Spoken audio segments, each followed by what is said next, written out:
to Dallas because it was a music convention. And in Dallas, we seen E40, we seen Mike Jones, and we seen like radio personnel for radio stations out there in the Dallas area. And it was a warm welcome for eight. And when we seen E40 was like, we out here in the South, we got to stick together like butt cheeks, because they like us out here, but they don't love us. So, we got to be careful. And E40, Uncle Sir Nose, he was kind of like an MCA groupie. And E40 had to tell Sir Nose, like, calm down, give that man some room to breathe. Because he kept asking MCA questions about the movie Menace to Society and about certain songs. He let you know that he was well versed in his history. And, he was just enthusiastic to be around him. So, E40 kind of was getting not irritated, but he was kind of like, just trying to let him know, give Ace some room to breathe because, it's not it's not cool. It's cool, but it's not cool because, it makes people feel uncomfortable when, you quiz them like that. So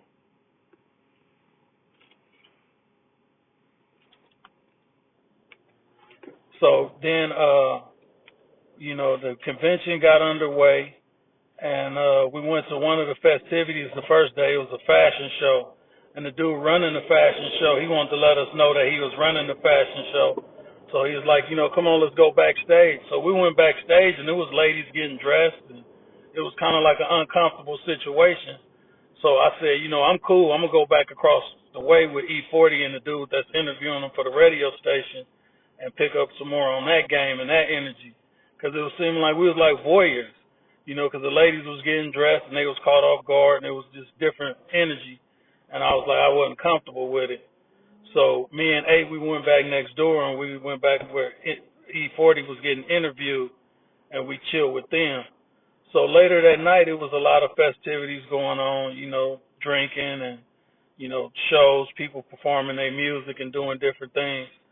And later that night, we got on the elevator and it was a white guy. And we was telling him about the situation that we had, not knowing we was talking to somebody that was the creative director for Selecto Hits, and it was like Gary Bernard's right-hand man.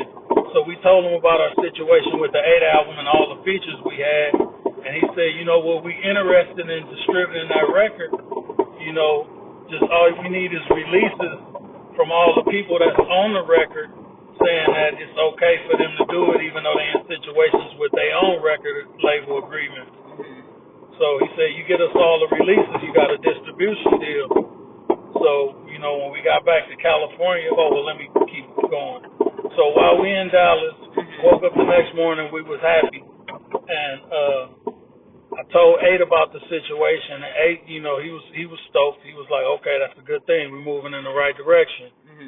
And then the next day, A got a call from Grand Theft Auto, and they wanted him to fly to New York to do some voiceovers. So A, he told us, he was going to go to New York, but then the next morning we woke up and we couldn't find A. A had already left. So he went to New York to do the voiceovers for Grand Theft Auto, and me and Reezy, we went to Garland, Texas, where it was a dude that A recorded a song with when we first got there. And we spent the night over there, and then the next morning we woke up and we got back on the road and went back to Cali. And we didn't see Aid again until we got back to Cali. We seen him maybe about 3 days later, and he told me, he had to hurry up and catch a red eye and get to New York so he could do the voiceovers. So we didn't think nothing of it. And when we got back, we got a call from Gary Bernard, the CEO of Selecto Hit Records. And he was a straightforward guy. He was like, man, you get us all these releases and you got a distribution deal. Give me your fax number and we just going to fax you all the orders that we get and you ship the records directly to the record stores. So we started doing that, and it was a guy named Naveed that manufactured our CD. But when we manufactured our CD, we did a snippet so we can give it away. So Naveed got the files mixed up, and he started manufacturing the snippet, and we were sending the snippet package like the whole album to the record stores. So when we caught the situation, we called Gary Bernard and we let him know we got a issue. We didn't send the right record to the record stores the first batch. And he was upset. He was like, man, this is like an egg in the face.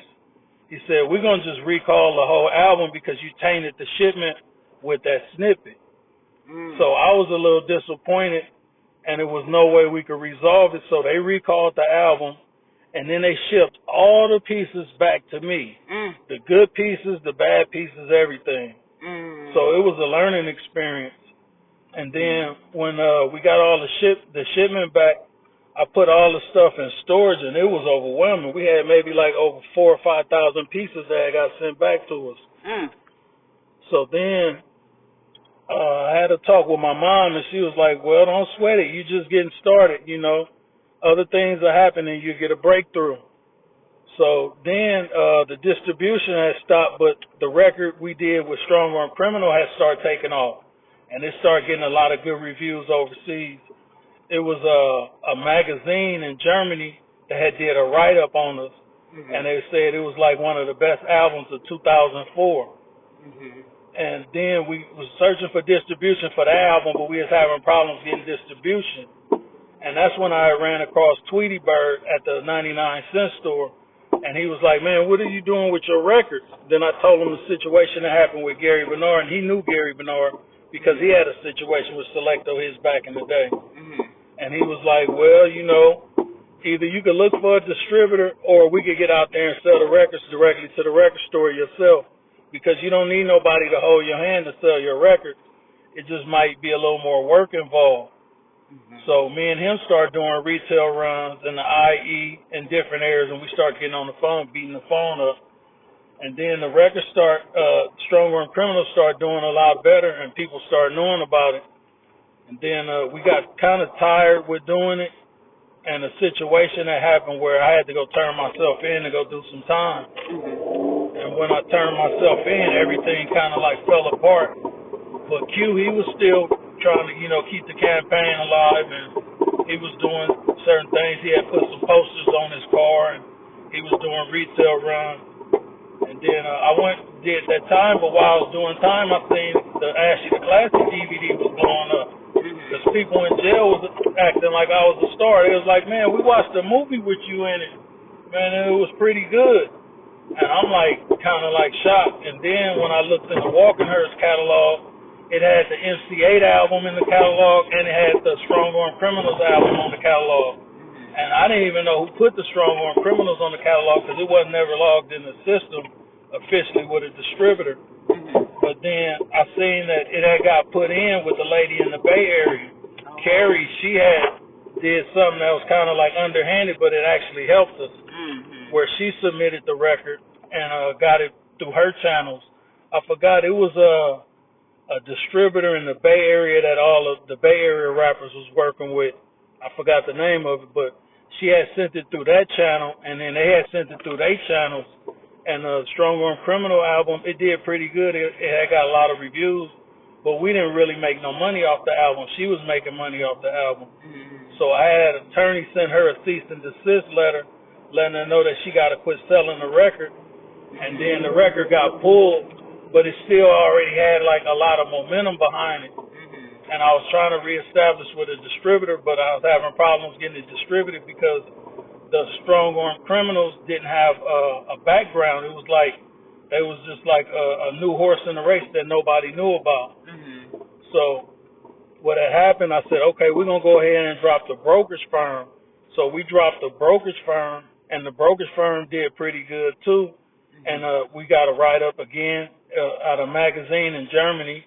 And it said the brokerage firm was, you know, same label, Factor House Records, but it was another sound. That was a good sound coming from a new group. Nice. And then I dropped the Mako Capone album, and we had got another write-up in the Germany magazine, and it said the Mako Capone album was like the unofficial album of the year, 2005. Nice. And then we tried to get a distribution for that album, but I was still having problems securing distribution because I was an unknown artist. So what kind of happened was we came out and it was like underground, and it had a nice buzz, but it didn't never plateau like where we wanted it to plateau at. And we sold maybe probably about 5,000 units, And then we started just doing all our own distribution through Tweety Bird, and we were sending it to the record stores out here in San Bernardino and the IE. And then we had to start doing like where we do enter the record pools, where it was World on Wheels, where we get the album made and we get it spinning, we get it judged. And we had went to one of the record pools and we did real good and got a good rating. And then we kept going. We was doing mixtapes. We was hoping that something stick and actually establish a distribution deal, but nothing really stuck. But the Mako Capone, Why Explain the Game album, it had his notoriety, and then West Makeover came out, and it had his notoriety. And then what had happened, MC8 had tried to sue me because he said I still owed him a $5,000 investment from the Smoke in the City. And what had happened, he had went and did Veterans Day while we were still releasing Smoke in the City, and Smoke in the City was starting to climb in the digital world where it was getting good ratings, and it started selling again. And then he had actually went into the site where we were selling it and changed the date to the original date that we released it to make it look like it wasn't his new album and to make it look like Veterans Day was his new album. And that's when I had came up with an idea that I was going to diss MC8 to get notoriety and, just, get known. And when I did, it had went crazy. We had put it on a video on World Star called Who Pushed in the Booth, and it had did like 1 million spins in like 3 days. And then somehow 8 had got that video took down where it couldn't be found. And then everything kind of like fell apart and died down. And then that's when I started doing, when I went to the swap meet on Alessandro, and I seen the dude making the shirts. I had him make some shirts for the Brokerage Firm album. And then that's when I started working on the T-shirts. Because I said, the music game was it was a hard thing to break through. But I said, the merch is still selling. So I got the equipment to make T-shirts, and I started making T-shirts. And at the same time, the Compton swap meet had just closed. And there was a lot of artists that I was still familiar with that needed Compton beanies and Compton shirts when they go on tour. So I made that my next calling. I started producing the Compton shirts and the Compton beanies and the Compton snapbacks. And then that was like a real good market. It was easier to break through than with the CDs. So then I was riding around in my van selling the stuff. And my mom told me one day, you think riding around burning your gas, taking this stuff to people is better than you just getting a store? You think you missing money or you think you saving money? And I thought about it like that. When she put it like that, I said, well, you know what, I'm probably missing money because a lot of people that's looking for me can't find me, and a lot of people that don't know about me don't know I exist.